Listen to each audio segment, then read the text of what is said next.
para o seu elenco inicial, né, do Campeonato Goiano de 2023, que é o meio-campista o Carlos Maia. Atleta de apenas 21 anos de idade, nasceu ali no interior de Pernambuco e começou a sua trajetória ainda muito cedo, né, no Resende do Rio de Janeiro, ainda lá na temporada de 2018, com apenas 17 anos de idade. Então, um jogador que é muito jovem, tem apenas 21 anos, já teve oportunidades no elenco de cima, tanto ali da Perilima, melhor dizendo, um time do interior da Paraíba, melhor dizendo, né? Acabei confundindo aqui com Pernambuco. O Perilima, que é de Campina Grande. Disputou das últimas 3 temporadas, 2 na primeira divisão e agora recentemente em 2022, na reta final, na segunda divisão do estadual, eles chegaram até as quartas de finais. E o Carlos Maia também foi um jogador importante, sendo titular na segundona com 2 gols marcados. Então ele começou muito cedo, ainda lá no Resende, tendo uma partida, né, no elenco principal com apenas 17 anos, passou também no Sub-20 do Madureira, com 7 jogos e 2 gols marcados, chegou ali no Perilima em 2020, no elenco Sub-19, Sub-20 também fazendo a sua reestreia, né, no profissional, com 8 partidas naquela temporada, na disputa do campeonato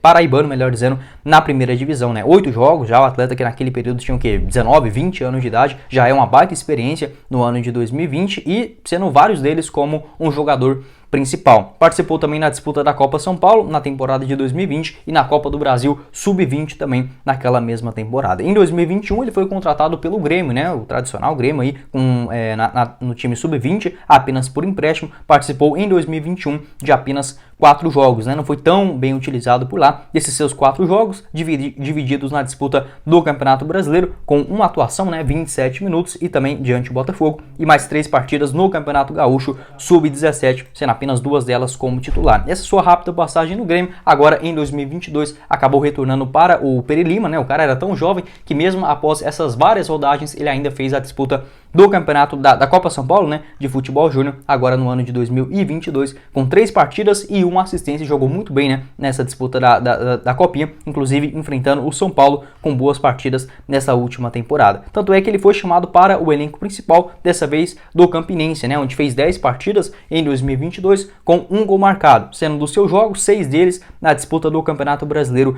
da Série C, 2 no Campeonato Paraibano e também mais 2 atuações na Copa do Nordeste, né? Na Série C do Brasileirão, dessas suas 6 atuações, 4 delas foram como titular, né? Então tendo uma experiência, também marcou um gol contra o Ferroviário do Ceará. Foi até uma boa participação, acabou saindo na reta final da temporada e voltou, né, para o clube onde ele começou, que no caso foi o Perilima, na segunda divisão do Campeonato Pernambucano. Foi muito natural. Agora neste ano, né, a CBF que mudou o seu regulamento de transferências, os jogadores ele basicamente fica sem clube na reta final do ano e precisa buscar um outro destino, né, para não ficar sem receber. Foi o que aconteceu aí basicamente em 3 meses de competição, onde ele voltou lá para Pernambuco, foi bem, 8 partidas, grande parte delas como titular, marcou 2 gols também, time que conseguiu chegar até as quartas de finais, depois de algumas temporadas na primeira divisão, acabou caindo, né, e não conseguiram o seu acesso. Dessa forma, uma aposta da diretoria do Verdão, ele que completa 22 anos de idade, ainda no mês de maio, né? Ele que nasceu no ano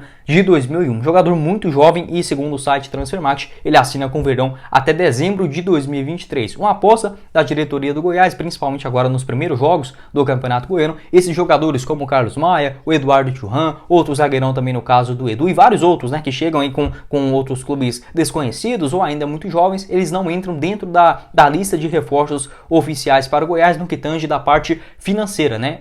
A contratação do Carlos Maia, ela não interfere em nada dentro do planejamento do time financeiramente falando para a contratação de jogadores do elenco principal, já que, por exemplo, o seu salário, a sua contratação não exige um grande esforço da diretoria, como foi no caso, por exemplo, de outras contratações, né? O Sander, lateral esquerdo, a permanência do Lucas Alter, o Felipe, volante, além disso as negociações, né, com o Alisson, Fernandinho, esse sim para o elenco principal, os outros apenas como uma aposta da diretoria. Se vingar, beleza, né? Um grande jogador para a disputa ali da Série A, custando muito pouco. Caso não dê certo, não vai prejudicar em nada, né, o orçamento do Goiás nessa sua recuperação financeira também continuando.